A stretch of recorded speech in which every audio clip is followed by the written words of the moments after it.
Sorry I'm getting a bit of a late start, but good evening Friday. Welcome to the Whole Lot of Zep channel.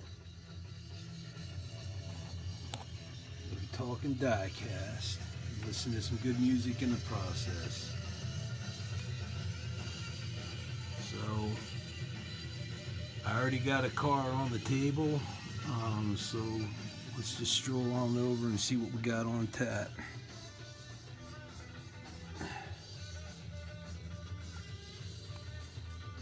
I'm really digging this new tripod.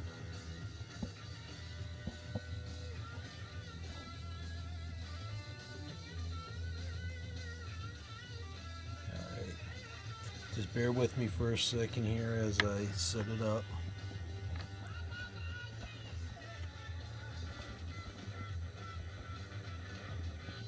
Alright, what we have here is from the Black Bandit series, and I think the car is pretty self-explanatory.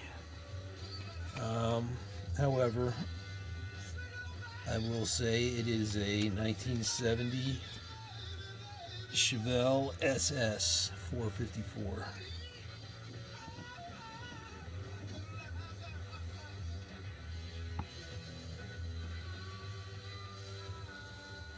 See if that works a little better.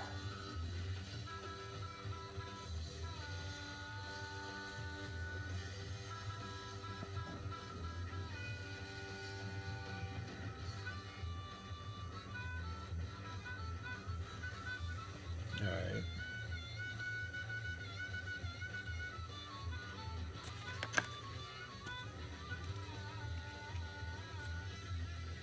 I love that color. I mean, I'm new to the Black Bandit series. The first one I got was that 87 Plymouth Grand Fury that looks very similar to the Men in Black. And incidentally, I did get the Men in Black car. I had that hanging up. I'll bring it over. Yeah, maybe I'll just show it another time. I got enough in the box here to show. So up next, we have one of my favorites here.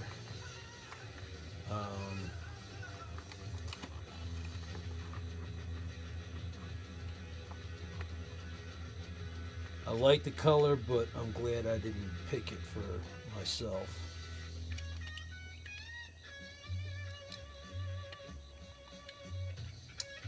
This is 2018 JK, not a JL. JLs came in halfway through the 2018 season. So this one is just a year newer than mine, and it is exactly what I have, a JKU Sport, which is basically a step below the Sahara, which is fine with me. I couldn't afford the Rubicon. I don't see how anybody can really afford the Rubicon unless they're related to Ross Perot. Obviously exaggerating because they're just that damn expensive. Very dark.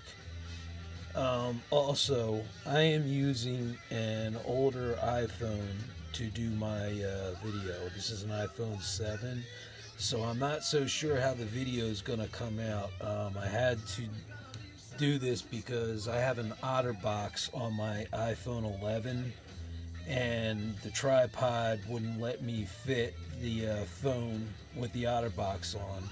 And for any of you who have an OtterBox, you know how much of a pain in the ass it is to take it apart and put it back together again. So it's easy to put back together, it's just a pain in the ass to take apart. So we'll find out how this video turns out when I upload it. Fingers crossed.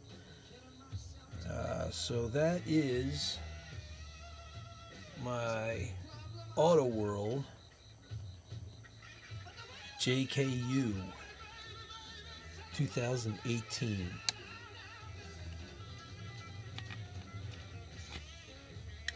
It even has reflective material on the mirrors. That's a nice added little touch. And I got a bumper and fenders that look just like this, but in a 1-to-1 scale in my garage. Alright. I gotta say that one for last. Dude. Alright, I'll stick with the Black Bandit series. And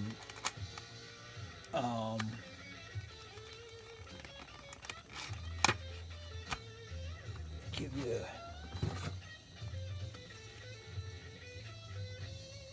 an idea of 1/64th scale.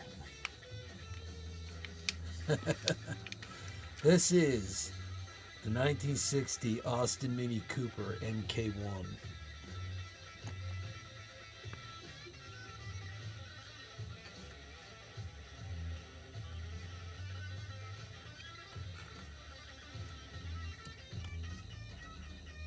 Talk about a small little car.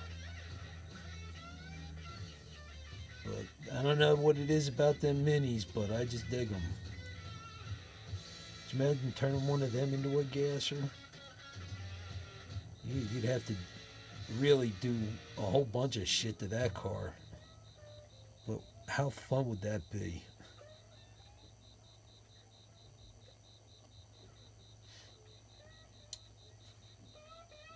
That's Black Bandit series.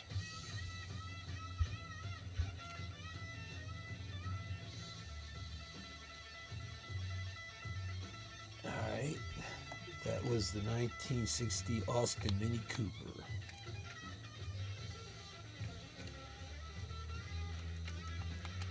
This blows my mind at how small they are.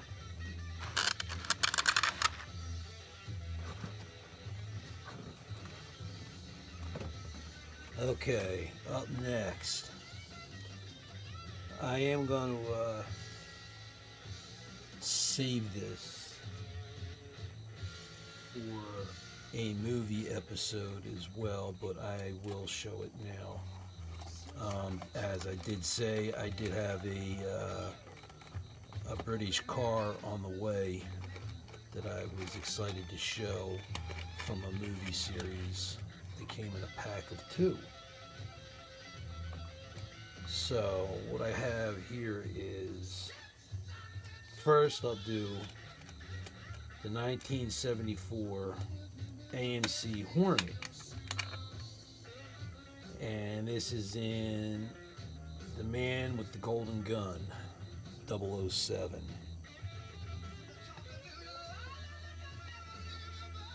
I would assume that that was in the days of Sean Connery.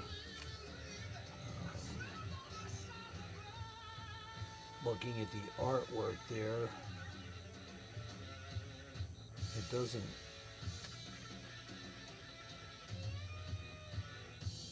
look like Sean Connery.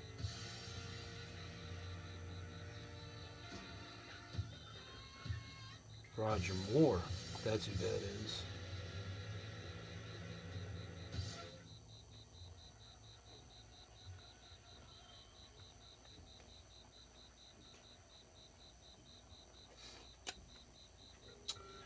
So there is the 1974 AMC Hornet in The Man with the Golden Gun.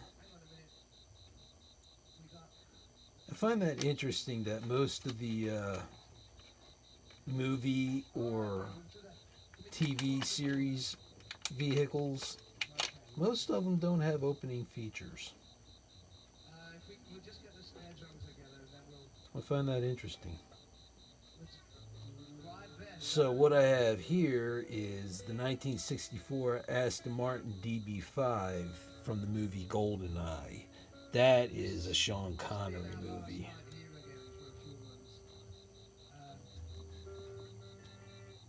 We hope to get into as much tonight as we did last night. We had a ball last night ourselves, and we did a wonderful audience. So let's hope that everybody has a ball tonight.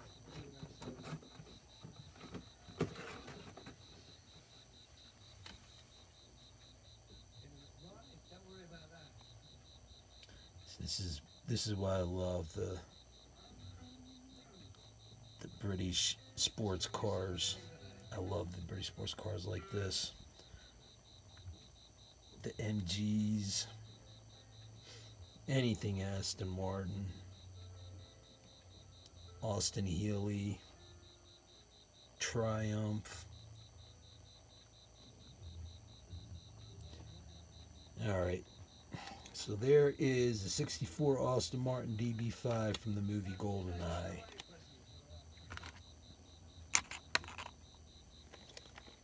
Getting a little collection of blister packs going on the side here. Alright, the next one I am also showing now, but I have full intentions of doing a TV theme for this one. I don't know if everybody's going to guess this one. Maybe you will or maybe you won't, I'm not sure. This is a 1967 Corvette, but it's not just any Corvette. Now, considering I was just doing TV and movie themes, anybody care to venture a guess? Like I'm waiting for an answer here. Duh. Who the hell's gonna answer me? Thing? He's over there raising his hand like he has all the answers. I'll just put him down here so he can be seen better. He's like, oh, me, I know. So anyway, that is Sam Malone's Corvette from Cheers. I finally got a 67 Corvette. And actually the hood opens up on that one. I find that interesting.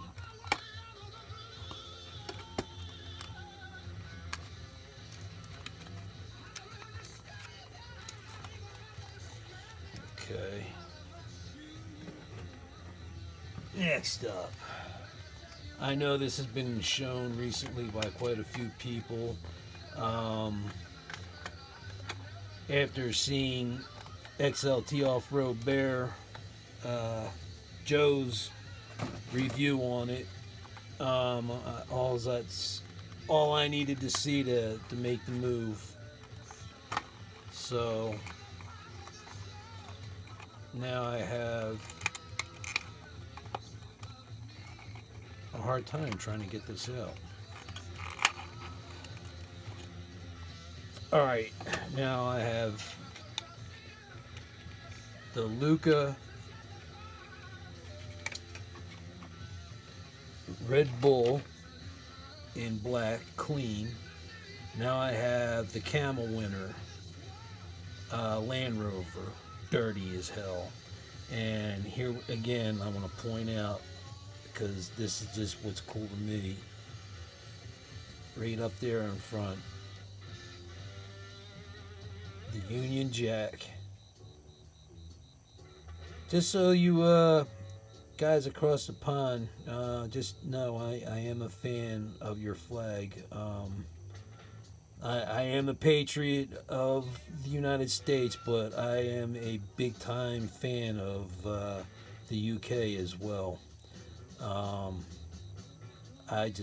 love the British flag.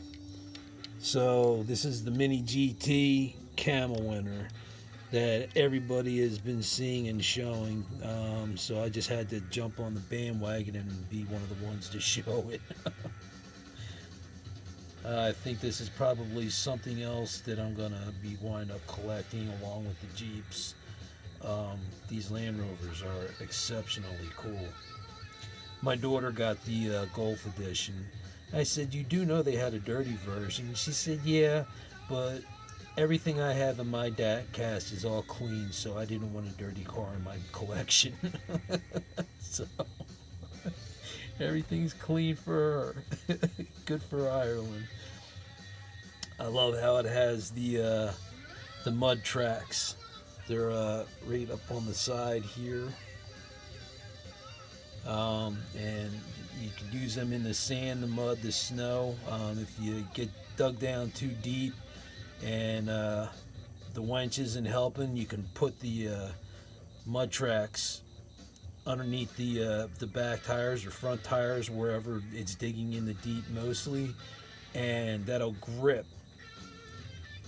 right to the tire, and it'll pull it underneath the tire so it actually has a surface to grip onto, and you can pull yourself out. I've watched a lot of YouTube 4x4 channels, and the ones that I really enjoy, besides the ones out in Colorado, are the ones that are in Australia in the outback.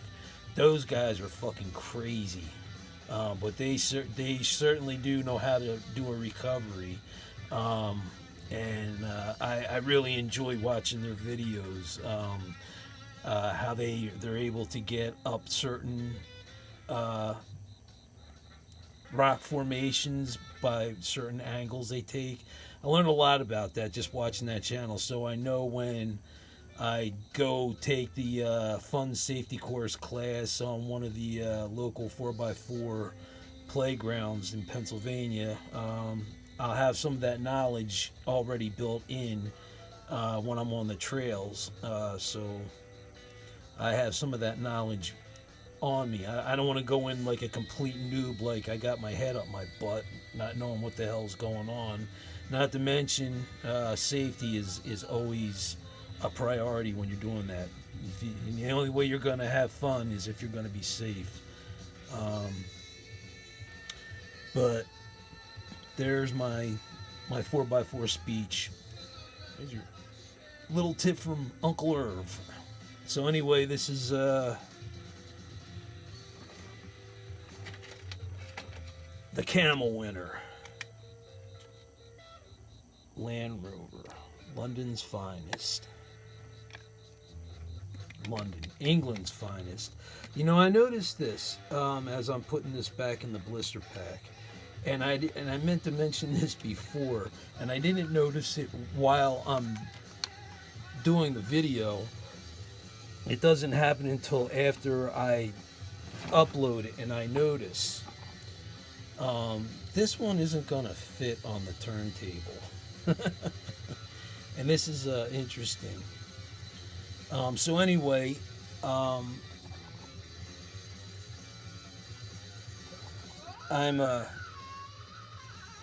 wondering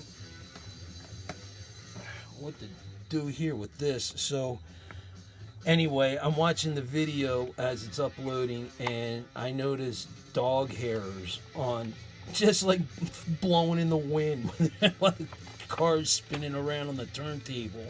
And I'm like, man, I just can't avoid German Shepherd hair, German Shedders. So if you happen to see a dog hair floating around on my car, it's not like I don't keep things clean or anything like that. It's just that I have a German Shepherd. Alright, so this is new to me, and I'm gonna go out on a limb and say this is something that's new to a lot of people. I'm trying to figure out how to incorporate this into my collection. It is for breast cancer.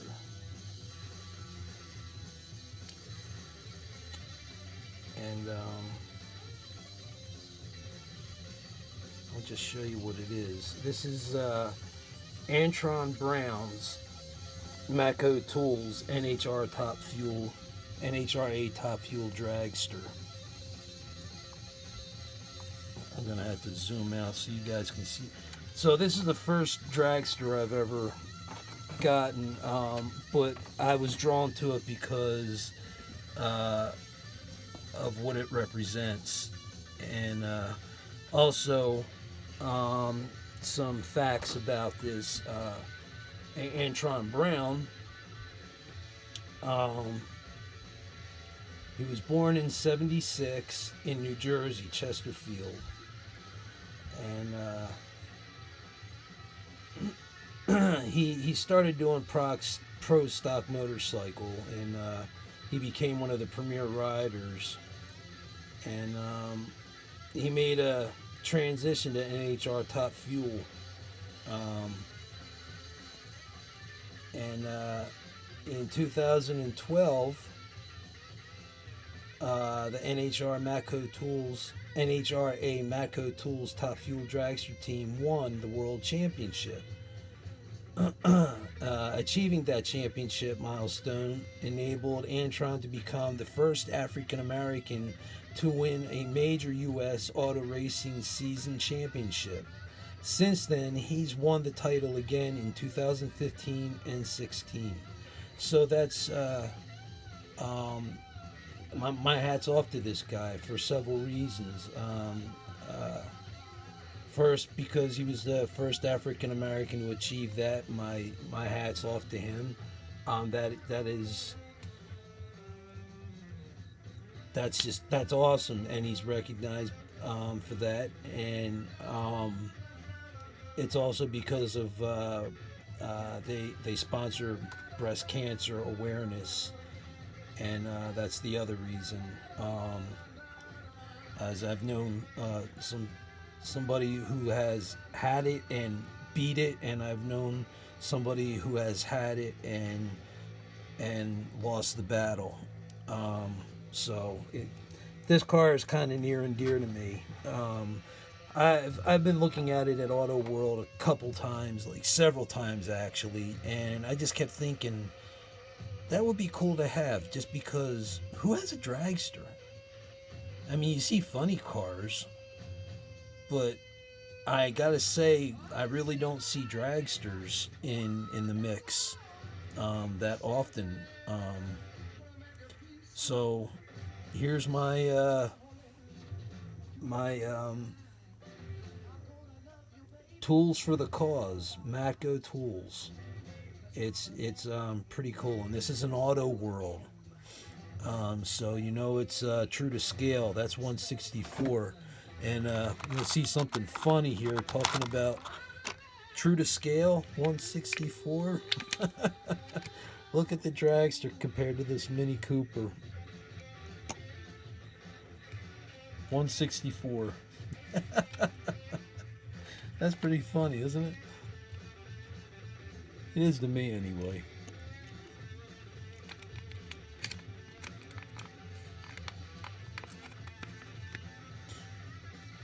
My wife looked at it and she said, "Oh, it's so cute." And I'm like, "Yeah, I've heard that before." Well, no, I'm just kidding. Just playing a little Howard Stern humor.